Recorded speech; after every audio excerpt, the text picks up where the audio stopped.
দর্শক, বলা হয় প্রবাসী জনগোষ্ঠীর মধ্যে দেশের সবচেয়ে মেধাবী, সবচেয়ে শিক্ষিত এবং সবচেয়ে অর্থশালী বিপুল সংখ্যক মানুষ আছেন যারা রেমিটেন্সের চেয়েও গভীরতর অবদান রাখতে পারেন। অনেক প্রবাসী দেশের ক্রান্তিকালে স্বেচ্ছাসেবীদের মতোই নিজেদের সময়, মেধা এবং সম্পদকে কাজে লাগানোর পথ খুঁজছেন। সেই সব স্বপ্নবাজ মানুষদের কথা বলবো আরটিভির নিয়মিত আয়োজন প্রবাসে পরবাসেতে। আপনাদের সঙ্গে আছি আমি মাসুক সিদ্দিক এবং আজকে স্টুডিওতে উপস্থিত রয়েছেন অতিথি যুক্তরাজ্যের প্রবাসী ব্যবসায়ী জনাব জসিম ইকবাল। জসিম ইকবাল ভাই, স্বাগতম আপনাকে। কেমন আছেন? আমরা আলহামদুলিল্লাহ ভালো আছি, আপনি কেমন আছেন? আমিও ভালো আছি ভাইয়া। একদম শুরুতে জানতে চাইবো যে দীর্ঘ 3.5 দশকের বেশি সময় ধরে যুক্তরাজ্যে বসবাস করছেন। এই যে দীর্ঘ সময়, এই দীর্ঘ সময়ের পথ চলায় আসলে অনেক কিছুকেই আপনি ফেস করেছেন, অনেক কিছু দেখেছেন, সেটা পার হয়ে গেছেন, সফলতা অর্জন করেছেন। শুনতে চাই সেগুলো। প্রথমত তো গেলাম সেই লন্ডনে 1991 গেলাম। আমার বাবা ছিল ব্রিটিশ সিটিজেনশিপ, তারপর থেকে ওখানে যাওয়া। প্রথম অনেক কষ্ট করতে হয়েছে, ছোট বয়স কম ছিল, মা আবার দেশে চলে আসছে। আচ্ছা, মা থাকতে পারেনি, ওনার ঠান্ডা পছন্দ করেন না উনি। আচ্ছা, যার কারণে একা একাই থাকছি, একা একাই বড় হয়েছি ওখানে। মানে কৈশোরের একটা বড় সময় তাহলে মাকে ছাড়া কাটেছি বিদেশের মাটিতে। এই অভিজ্ঞতাটা আসলে হয়তোবা আপনার মুখ থেকে শুনলে আমরা বুঝতে পারবো, যদিও কিছুটা অনুমান করতে পারছি। আমি শুনতে চাই। ওখানে থাকার পরে মনে করেন দেখলাম এখানে থাকছি, কারোর বাসায় থাকছি, আত্মীয় স্বজনের বাসায় গেছি, মনে করেন বিভিন্ন জায়গায় খুঁজতেছিলাম মায়ের ভালোবাসাটা কোথায় পাওয়া যায় আর কি, বুঝছেন। কিন্তু আসলে কোথাও পেয়েছি, কোথাও পাইনি। আচ্ছা, এখানে থাকছি, ওখানে থাকছি, টুকিটাক ছোট ছোট চাকরি করছি, পাশাপাশি পড়ালেখাও করছি। আচ্ছা, তুমি কি ধরনের ছোট ছোট চাকরি করেছেন পড়াশোনা? আমি রেস্টুরেন্টে চাকরি করেছি, তারপর দিয়ে আপনার ডেইরি প্রোডাক্টে একটা চাকরি করেছি, তারপর দিয়ে আপনার এই কোকাকোলা কোম্পানিতে চাকরি করেছি। যখন যেখানে যেটাই পাইছি সেটাই করে নিয়েছি আর কি। কিন্তু আমাদের জন্য কিন্তু উৎসাহের বিষয় সেটা হচ্ছে রেস্টুরেন্টে চাকরি করা মানুষটাই আজকে রেস্টুরেন্টের মালিক। এটা কিন্তু সত্যি সমাজের চোখে বিশাল বড় একটা ব্যাপার, এবং আমি বলবো যে পরিশ্রম এবং সাধনা থাকলে এই জায়গাটায় কখনোই যাওয়া যায় না যে জায়গাটা আপনি অর্জন করেছেন। ভাইয়া, আজ থেকে 35 বছর আগে লন্ডন গিয়েছিলেন। সে সময়ের লন্ডন এবং এখনকার সময়ের লন্ডন, দুটোর মধ্যে আসলে পার্থক্য কি দেখেন? ওটা অনেক পার্থক্য আছে। অনেক পার্থক্য বলতে আসলে তখন আমাদের বাংলাদেশে আসলে খুব কম ছিল, হাতে গোনা কয়েকটা ফ্যামিলি ছিল আমাদের, আমরা চাইলে গুনতে পারতাম। আচ্ছা, আপনি ছিলেন, আমি ছিলাম, আরেকজন ছিল। এখন আসলে অনেক বাঙালি হয়ে গেছে, অনেক বাঙালি। এবং আমাদের ওখানে মাঝে আমাদের বাঙালিরা অনেক ভালো কিছু করতেছে, ভালো ব্যবসা করতেছে, ভালোভাবে আগাচ্ছে। আপনার ইভেন আপনি দেখতে চাইলে আপনার পার্লামেন্টের মাঝে আমাদের বাঙালিরা অনেক কিছু করতেছে। সত্যিই তাই। তো আগে কিন্তু ওটা ছিল না। আপনি বলছেন যে বাঙালিরা এখন ভালো করছে। এই ভালো করার পিছনে অনেকগুলো কারণ থাকতে পারে। সেটা শিক্ষাক্ষেত্রে তারা উন্নয়ন করেছে, এটা হতে পারে। এটা শিক্ষাগত যোগ্যতার কারণে হচ্ছে। মনে করেন আমাদের বাবাদের আমলে যারা গেছেন তখন তো তারা আসলে এত শিক্ষাগত যোগ্যতা ছিল না। তারপরে যারা গেছেন, ওনাদের মাধ্যমে যারা গেছেন তারাও কিন্তু ওইভাবে শিক্ষাগত যোগ্যতা অর্জন করতে পারেনি। এখন আস্তে আস্তে ওখানে যারা বোনের প্রোডাক্ট হচ্ছে তারা কিন্তু আস্তে আস্তে শিক্ষাগত যোগ্যতা অর্জন করতেছে এবং দুনিয়া দেখতেছে। তো একদম বুঝছেন, দুনিয়া দেখতেছে, দেখতে দেখতে দেখা যাচ্ছে যে না, আমাদেরকে এইদিকে আগাতে হবে, আমাদেরকে এইদিকে আগাতে হবে। কেউ বলতেছে এদিকে যাবে। আপনি যুক্তরাজ্যের নোয়াখালীতে অ্যাসোসিয়েশনের সঙ্গে যুক্ত আছেন। জি, অ্যাসোসিয়েশনটা সম্পর্কে একটু বিস্তারিত জানতে চাই যে কি ধরনের উন্নয়নমূলক কাজকর্ম করছেন আপনারা? আমাদের অ্যাসোসিয়েশনটা আসলে অনেক, বিশেষ করে বাংলাদেশি কমিউনিটির মাধ্যমে আমরা চেষ্টা করতে, যারা মনে করেন ওখানে গিয়ে সমস্যা পড়তেছে আর মনে করেন আমাদের বাংলাদেশি স্টুডেন্টরা আছে ওখানে গিয়ে সমস্যা পড়তেছে, অনেক এয়ার স্কিল ওয়ার্কার গেছে সমস্যা পড়তেছে।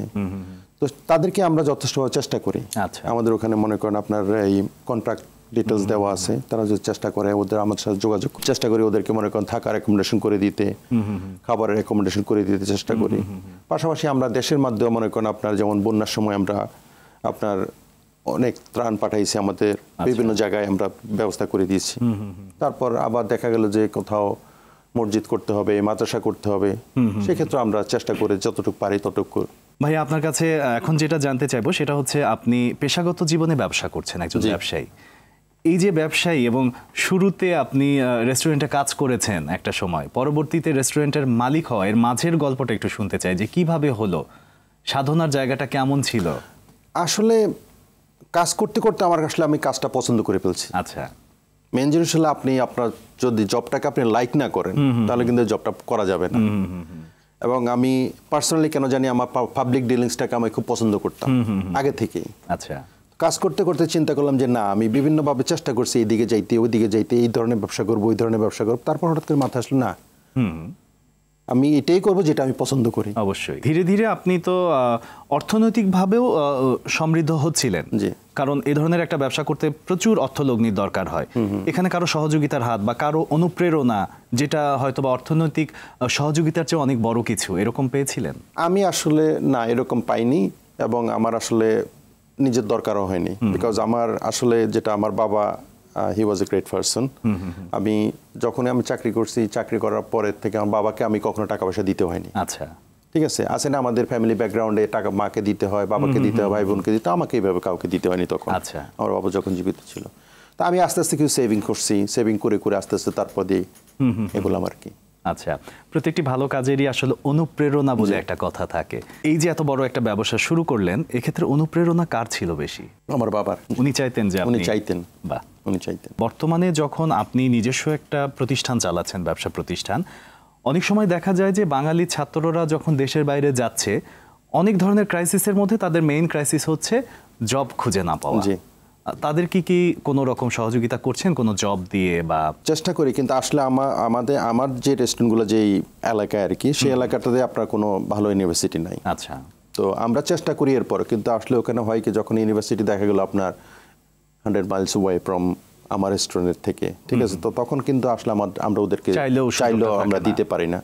বাট আসে আবার, কিন্তু অনেক সময় দেখা যায় যে কোনো ছেলেপেলের দেখা যায় আপনার আমাদের ওখানে ফেসবুকে মনে করেন আপনার অ্যাড দেওয়া হয়, চাকরি খুঁজতেছে, চাকরি উঠতেছে, আবার অনেকে বলছে ভাইয়া ঠিক আছে আমাকে একটু চাকরিতে পাচ্ছি না, কয়টা দিন একটু থাকার জায়গা দেন একটু। সেটা আমরা চেষ্টা করি। ব্যাকস্টেজে আপনার সঙ্গে যখন গল্প করছিলাম, আপনি বলছিলেন যে আপনার রেস্টুরেন্টে মূলত ওয়েস্টার্ন ফুডগুলোই তৈরি হয়। জি। এই যে ওয়েস্টার্ন ফুডগুলো তৈরি হচ্ছে, সেখানে কি ওয়েস্টার্ন এমপ্লয়ি বেশি থাকছে? না, আমাদের বাঙালি, সবই আমাদের বাঙালি। এবং তারা ওই ধরনের খাবারটা বানানো ওখান থেকেই শিখে গেছে। আসলে বেসিক্যালি ওটা ওয়েস্টার্ন মূলক না, ওটা আমাদের বাঙালি স্টাইলের খাবার। আচ্ছা, ঠিক আছে, কিন্তু ওদেরকে আমরা খাবার শিখে ফেলাইছি। আচ্ছা আচ্ছা। এখন ওদের এমন একটা কাহিনী হয়েছে কি, বাঙালি আমরা কিন্তু দেখা গেল যে একদিন ভাত না খাইয়ে থাকতে পারি, ওরা কিন্তু ওরা খেতেই হবে তাদের। আচ্ছা আচ্ছা, বুঝছেন। আর উইকেন্ডটা মনে করেন আমাদের ওখানে শুক্র শনিবারটা ওদের ছুটি থাকে, শনিবারে ছুটি থাকে, তখন দেখা যায় তারা উইকেন্ডটা তারা চায় যে একটু ডাইন আউট করতে, ডিনার করতে দিয়ে বাইরে তারা করে। এবার দেশে আপনি কতদিন পর এলেন? আমি এবার আসছি 2022-তে আসছিলাম লাস্ট, আর এবার আসলাম। খুবই অল্প সময়, কিন্তু অল্প সময় হলেও মাঝের সময়টা কিন্তু বেশ অর্থবহ। প্রত্যেকটা বছর প্রত্যেকটা মাসেই কোনো না কোনো একটা অর্থ রয়েছে 2002 এর পরে। তো সেই সময় থেকে বলবো যে করোনাকালীন সময়ে আপনার ব্যবসা প্রতিষ্ঠানে কোনো রকম ঝামেলা বা কোনো বাধাগ্রস্ত হচ্ছিল কিনা? কোনো বাধাগ্রস্ত হয়নি, বা আমাদেরকে মনে করেন লকডাউনের সময় আমাদেরকে মনে করেন অনেক কিছু মেনটেন করে চলতে হয়েছে। যেমন আমাদের প্রথমত তো আমরা আমাদের রেস্টুরেন্টে ইনে কোনো কাস্টমার খাওয়াইতে পারিনি। আচ্ছা, অনলি আমরা টেক ওয়ে সার্ভিস করছি। আচ্ছা আচ্ছা আচ্ছা।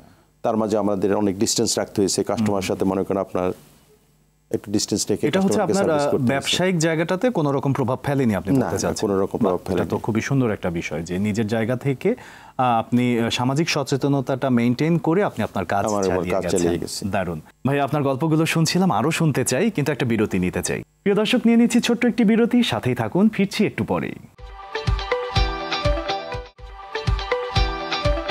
Welcome back. ফিরে এলাম বিজ্ঞাপন বিরতির পর। ধন্যবাদ আমাদের সাথে থাকার জন্য। আবারও চলে যাচ্ছি আমাদের আজকের অতিথি জসিম ইকবালের কাছে। ভাইয়া, দীর্ঘদিন পর যে এবার বাংলাদেশে আসলেন, আসার পরে আসলে বাংলাদেশে আসার পর ইদানিং অনেকের মুখেই যেটা শোনা যায় যে ফ্লাইট নিয়ে একটা অভিযোগ। এই যে ফ্লাইট কেন্দ্রিক অভিযোগগুলো, আপনার মনে এবার আসার পরে কিছু মনে হয়েছে যে কিছু একটা অসঙ্গতি দেখলাম বা কোনো একটা বিষয় আমার ভালো লাগলো না, এরকম হয়েছে? ফ্লাইটে আসলে তেমন, আমি তো সবসময় বেশিরভাগ এমিরেটস এয়ারলাইন্সে ফ্লাইট করি, তো সেক্ষেত্রে মনে করেন ওদের টাইম টেবিল, ওদের সার্ভিস ভেরি গুড, ফ্যান্টাস্টিক, কিন্তু এয়ারপোর্টে এসে যেটা এবার দেখলাম আর কি, মনে করেন আগের চেয়ে অনেক ভালো। আচ্ছা, মনে করেন জাম নাই, লোকজন আগে যেমন মনে করেন আমাদেরকে এইদিকে টানাটানি করতো, ওইদিকে টানাটানি করতো, এই জিনিসগুলা ছিল না, ভালো।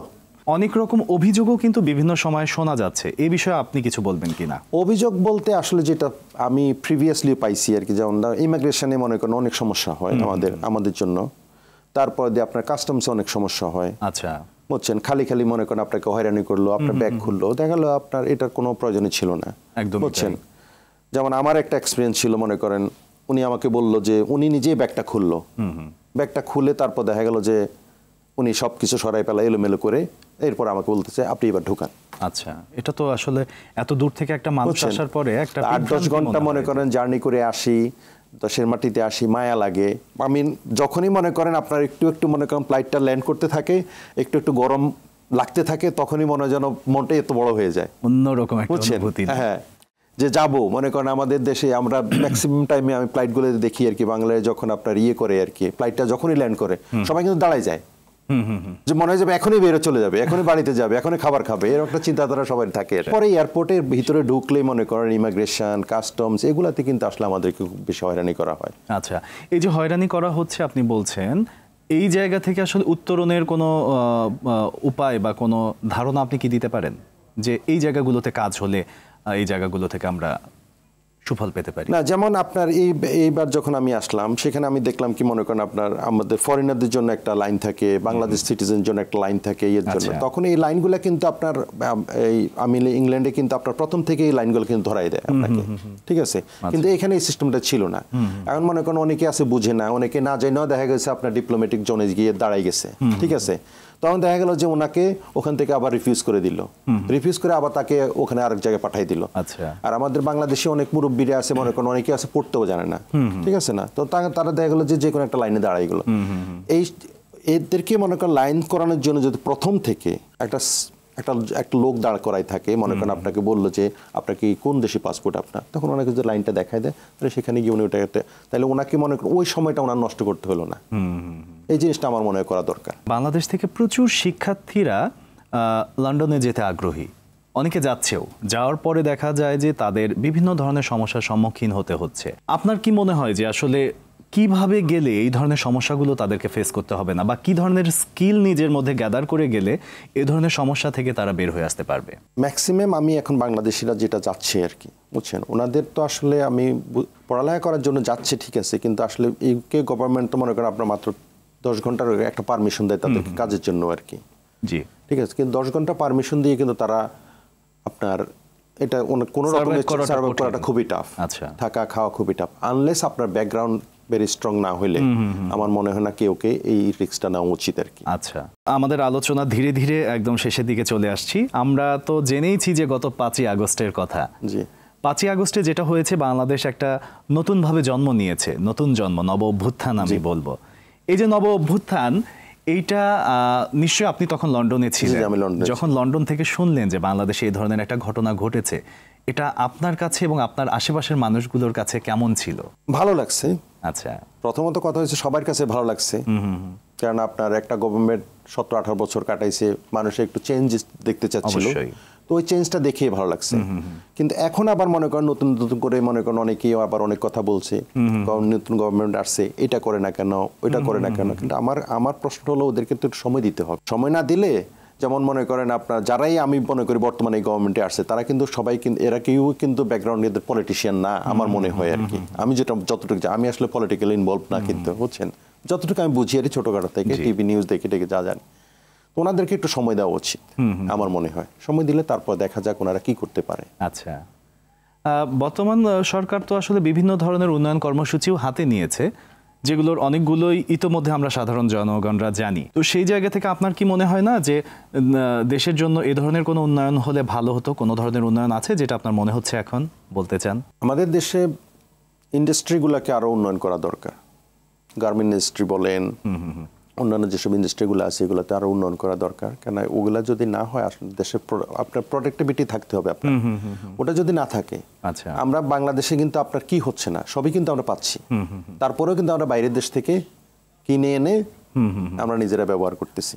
একদম, আমরা কেন পারি না? আমরাও পারবো, কিন্তু আমাদের মাঝে ওই জিনিসটা নাই। আমরা করতে চাই। আমরা কিন্তু বিদেশে গিয়ে কিন্তু আমরা অনেক, আমাদের দেশে দেখা যায় খেতে কাজ করে, আমি পছন্দ করবো না, আমি খেতে কাজ করবো, কিন্তু দেখা যাচ্ছে আমি বিদেশের বাড়িতে গিয়ে খেতে কাজ করতেছি, এটা আমি এখানে কেন করি না? ঠিক আছে না? এই জিনিসটা আমার মনে হয় করা দরকার। আপনার এই কথাটা থেকে আমার মনে হচ্ছে যে আপনি বলতে চাচ্ছেন যে পরিশ্রম বা কাজ, সেটা দেশের বাইরে গিয়ে হোক আর দেশে হোক, সব জায়গাতে করার আন্তরিক মানসিকতাটা থাকতে হবে। কোনো কাজকে আমি মনে করি ছোট করে দেখা উচিত। সত্যিকার অর্থে কোনো কাজই আসলে ছোট নয়, কাজই, এবং কাজই হচ্ছে সেই মানুষটার পরিচয়, এবং তাকে সফলতার দিকে নিয়েই যায় এই কাজই। তো সেই জায়গা থেকে চমৎকার চমৎকার সুন্দর সুন্দর কথা আপনার থেকে শুনলাম, এবং আমরা যেহেতু চলে এসেছি আমাদের আজকের আয়োজনের একদমই শেষ পর্যায়ে, যদি আজকে আপনি দর্শকদেরকে কিছু বলতে চান বলতে পারেন। ধন্যবাদ আরটিভিকে, ধন্যবাদ আপনাকে আমাকে এই সুযোগটা দেওয়ার জন্য, ইনভাইট করার জন্য আপনাদের স্টুডিওতে। আমি দর্শকদেরকে এটাই বলবো, যারা ইংল্যান্ডে যেতে চাচ্ছেন, স্টুডেন্ট বিষয়ে বলেন অথবা কেয়ার ওয়ার্কার হিসেবে বলেন, কেয়ার ভাবে যাইতে চাচ্ছেন, আপনারা ভালোভাবে একটু যাচাই করে যান, ভালোভাবে দেখেন বিষয়টাকে আসলে ওটার ব্যাকগ্রাউন্ডে কি আছে। যেমন ইংল্যান্ডের মাঝে আপনার মনে করেন অনেকগুলো কোম্পানি আছে, তারা জাস্ট কোম্পানি একটা সেট করে দেখা গেল যে আপনার 5-10টা আপনার মনে করেন ওয়ার্ক পারমিট বের করে নিয়ে আসলো, বের করে নিয়ে এসে মনে করেন এটাকে মনে করেন 5, 10, 15, 20, 50 লাখ টাকা করে বিক্রি করে ওই মানুষগুলোকে নিয়ে তারপর ওখানে ছেড়ে দিচ্ছে, কিন্তু এরা কিন্তু জবলেস হয়ে যাচ্ছে। আচ্ছা, তখন হোম অফিস দেখা যাচ্ছে ওদেরকে 3 মাসের একটা টাইম দিচ্ছে যে তুমি আইদার তুমি সুইচ করো অন্য কোনো কোম্পানিতে, নাহলে তোমার এটা রিবুক করা হবে। আচ্ছা, এবং সুইচ করাটা খুবই টাফ, বুঝছেন। তখন দেখা যায় রিবুক করে ফেলে, রিবুক করে ফেললে এখন কি সে ট্যাক্স দিবে, মনে করেন আপনার মিনিমাম তার 500 হইতে 600 পাউন্ড তার ট্যাক্স চলে আসবে, সে 500 কামাইতে হতে পারবে না। তখন এই মানুষগুলো কিন্তু খুব কষ্ট করতেছে। এই ধরনের মানুষ বর্তমানে আমার মনে হয় অনেক মানুষ আছে লন্ডনে, আপনার শুধু বাঙালি না, বাঙালি আছে, ইন্ডিয়ান আছে, পাকিস্তান আছে, শ্রীলঙ্কান আছে। তো ওনাদেরকে আমি স্পেশালি বলবো আপনারা একটু যাচাই বাছাই করে যান, দেখে যান আপনার কাজটা জেনুইন আছে কিনা, আপনার ওখানে থাকার অ্যাকোমোডেশন ঠিক মতো আছে কিনা, তারপরে আপনারা যান, কোনো সমস্যা নাই। বাট এইভাবে না জেনে এই যে ব্রোকারদের কথা শুনে পা বাড়াইন না। চমৎকার সুন্দর একটি পরামর্শ আপনি দিয়েছেন, এবং সত্যি এই বিষয়টা খুবই গভীর, এবং এই একটা সিদ্ধান্তের কারণে মানুষের অনেক ধরনের সমস্যা হতে পারে, সেটা থেকে আসলে আপনি আঙুল দিয়ে দেখিয়ে দিয়েছেন যে এই জায়গাটায় সচেতন হতে হবে। অনেক ধন্যবাদ আপনাকে, আজকে আমাদের এই আয়োজনকে আপনি সমৃদ্ধ করেছেন। ধন্যবাদ। দর্শক, আজ কথা বলছিলাম যুক্তরাজ্যের মাটিতে সফল ব্যবসায়ী জসিম ইকবালের সাথে, যিনি স্বপ্ন দেখেন এক উজ্জ্বল বাংলাদেশের, স্বপ্ন দেখেন সারা বিশ্বে প্রবাসী বাংলাদেশিরা নিজেদের অবস্থান শক্ত করবে। প্রবাসী পরবাসী অনুষ্ঠানে আজকের মতো এ পর্যন্তই। আসছে সপ্তাহে আবারও হাজির হব নতুন অতিথির সঙ্গে, সে প্রত্যাশায় শেষ করছি আজকের অনুষ্ঠান। এতক্ষণ আমাদের সঙ্গে থাকার জন্য ধন্যবাদ।